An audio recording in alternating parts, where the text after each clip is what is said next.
Good morning, degenerates, and welcome to another episode of Boring Crypto IO, a place where I read you the boring crypto news every morning, Monday through Friday, just so you don't have to. My name is Not Important, and I'm your host, LFG. Robert F. Kennedy Jr. invested up to $250,000 in Bitcoin after Miami conference. Bitcoin on a $3,000 discount at Binance US, but there is a catch. And XRP news, XRPL grows in Q2 despite SEC lawsuit concerns. They're gonna keep moving, guys. This lawsuit don't mean schnickles.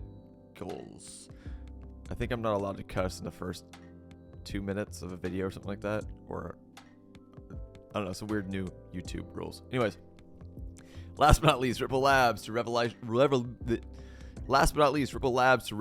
real estate industry through tokenization. Again, XRP, Ripple Labs, XRPL, not going to stop no matter what happens with the SEC lawsuit. That is a bet that I am taking. On to the market. Guys, current market cap sitting at 1.18 trillion. Bitcoin dump sitting at 49.9%, ETH dumps at 19.1%, and a whopping 15 Gwei will get you an ETH transaction. This is new, or maybe I'm dumb and just never noticed it, but CoinMarketCap now has the Fear and Greed Index on the top header. 57, Fear and Greed Index. Check that out. This is new. This has got to be new. How did I miss this if this isn't new? Current Fear and Greed Index is now at 57. I guess they consider that neutral. Current market, guys, it is looking sideways to red, in my opinion. Solana down 4.52. Avalanche 5.38. 3% for SHIB. Yeah, looking sideways to red. That's what I'm going to lean towards. 3% for the graph. Yeah, 2s and 3s, red. 4s, nothing crazy. Any big pumps or dumps anywhere? Compound 12.89% on the uppers. Yeah, that's about it. 7.15% down for Bone Shiba Swap. What is that? Crazy. Current crypto is 26,266. BANANAS 642 exchanges. Guys, the crypto market is crazy. The fact that we've got almost 30,000 different projects out there, as well as almost 1,000 different exchanges. Oh, it's crazy. It is crazy. All right, on the Bitcoin. Sideways. Potentially be a flag. The only thing I'm seeing, this is Bitcoin on the 8-hour. I left you guys here right on this dip last week. I said my concern was we bounced off of the bottom of this flag, or this sideways channel, sideways movement, whatever you want to call it. We bounced off the bottom of it, and I told you my what I'd be looking for is us to get above this 30,422 level.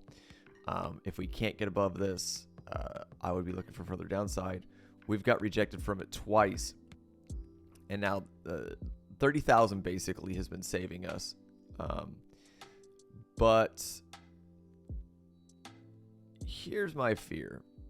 Again, we went from ranging like this to now we're ranging like this, and I gotta be honest. So long story long, I ramble too much. This looks bearish to me, and I'm sorry. That is what I'm seeing. It looks bearish. I hope I'm wrong. But if we lose these levels, and I'm just going to say the last resort is going to be that 29.8. If we lose 29.8, there is potential that we could swing all the way back down to 28. Just giving you guys what I see. Again, this isn't a trading channel per se, nor am I a good trader. I don't know what I'm talking about half the time. This isn't financial advice, nor am I a financial advisor. This is all for entertainment purposes. Trade at your own risk. Crypto is heavy volatile. That is what I'm seeing, though. If we continue to beat our heads against that 30,422 level, we could potentially lose 30,000 and trend low. That's what I see. Okay, outside of that, that's what I'm looking at, guys. Again, you know what the potential upside is with this pattern. Again, pattern's still in play. We call it a flag, we call it sideways movement, but if we break out, hopefully turn it this 30,800 level, turn this into support and continue running to the upside. Fingers crossed. All right, on the news. Robert F. Kennedy Jr. invested up to $250,000 in Bitcoin after Miami conference. The recent investment disclosure contrasts with his claims in May that he was not an investor in Bitcoin. United States presidential candidate Robert F. Kennedy Jr. owns up to $250,000 in Bitcoin, in contrast to his previous claim that he was not an investor in the leading cryptocurrency. A record obtained by CNBC shows Kennedy Jr. owned between $100,001 and $250,000 worth of Bitcoin at the end of June. The investment was made after his speech at the Bitcoin 2023 conference in May, when he announced that his campaign would be the first to accept Bitcoin donations in the United States. During the conference, the candidate also denied investing in Bitcoin. "I am not an investor, and I am not here to give investment advice," he stated. The financial disclosure filed on June 30th did not specify when the cryptocurrency was purchased, only that it has returned less than $201 since the investment was made. The filing does not indicate who purchased the asset, although the candidate's campaign acknowledged it was Kennedy Jr. Challenging President Joe Biden, Kennedy Jr. has targeted the crypto community in his campaign. In a tweet on May 3rd, he stated that cryptocurrencies led by Bitcoin, along with other crypto technologies, are a major innovation engine, adding that it was a mistake for the U.S. government to hobble the industry and drive innovation elsewhere. I completely agree with this. Among his wealthy backers is Twitter founder and Block CEO Jack Dorsey, who has recently thrown his weight behind the candidate. "He can and will," wrote Dorsey on Twitter about the candidate's strategy to defeat his opponents in the upcoming race. Kennedy Jr. is the son of former Attorney General and Senator Robert F. Kennedy, as well as the nephew of the 35th President of the United States, John F. Kennedy. His support comes at a crucial time for the American crypto industry, when the Securities and Exchange Commission cracking down on crypto business is the absence of a proper regulatory framework. In the absence of a regulatory framework for digital assets in the United States. I don't know, guys. I haven't done much digging into Robert, but he seems to be playing the game well at this point in time. He is on all sorts of podcasts. He is in front of young people. He is saying the right things when it comes to crypto. But I don't know. I don't trust any politician, to be entirely honest. I know that sounds really weird and conspiracy theory like, but I just don't, man. Anybody who wants to be a politician, it just seems shady to me. That's it. Let me know what you guys think. Comments down below. Moving on to the next story. Bitcoin on $3,000 discount at Binance US, but there's a catch. Bitcoin is selling for just over $27,500 on Binance US, a nearly $3,000 discount from global spot prices. Bitcoin is selling for nearly $3,000. Did they just repeat themselves? Is selling for a nearly $3,000 discount on Binance US, providing a significantly better rate than global spot prices. They literally repeated themselves twice. I'm starting to lose, not that I have a ton of faith in Cointelegraph, but I'm starting to they just don't do well with these articles. There's all sorts of typos and a lot of lackluster nothing burgers lately. I might have to start getting my news elsewhere. Anyway, Bitcoin is selling for nearly $3,000 discount on Binance US, providing a significantly better rate than global spot prices. But there's one catch, just one catch. On July 9th, a swathe of crypto users began noticing a widening price discrepancy between cryptocurrencies listed on the United States Crypto Exchange and their global spot prices, with many calling it a depeg of cryptocurrencies. Bitcoin is currently trading at 27,536 on the exchange against the US dollar, which is around an 8.5% discount from global spot USD prices of $30,106 at the time of writing. Other cryptocurrencies are also trading at a discount in US dollar terms. Ethereum prices are around $2 cheaper on Binance US, trading for $1,695 at the time of writing. Some stablecoins such as Tether were also trading below their pegs, with Tether at 91.915 cents on the exchange. But what does that mean? However, while the crypto discounts look enticing for an arbitrager, the reality is that most investors will not be able to take advantage of them. This is because the discount only applies when a cryptocurrency is traded against fiat USD on the crypto exchange. The problem is Binance US users have not been able to deposit new USD into the platform since June 9th, when it was suspended. Effectively, this means that the discounted cryptocurrencies can only be bought with any USD already sitting on the account before the suspensions. Concerns that Binance US will soon halt USD withdrawals have also led to some users trading their cryptocurrencies below market value in order to exit their positions in USD. According to an email Binance US to customers, which has circulated on Twitter, the last day for USD withdrawals will be July 20th. In late May, a similar situation occurred relating to the Australian dollar at the Australian branch of Binance, when the company's third-party payment provider shuttered fiat on and off ramps. The price of Bitcoin on Binance fell 20% compared to the global spot prices when traded against the Australian dollar. Collect this article as it, Jesus Christ. Yeah, we'll see how that goes.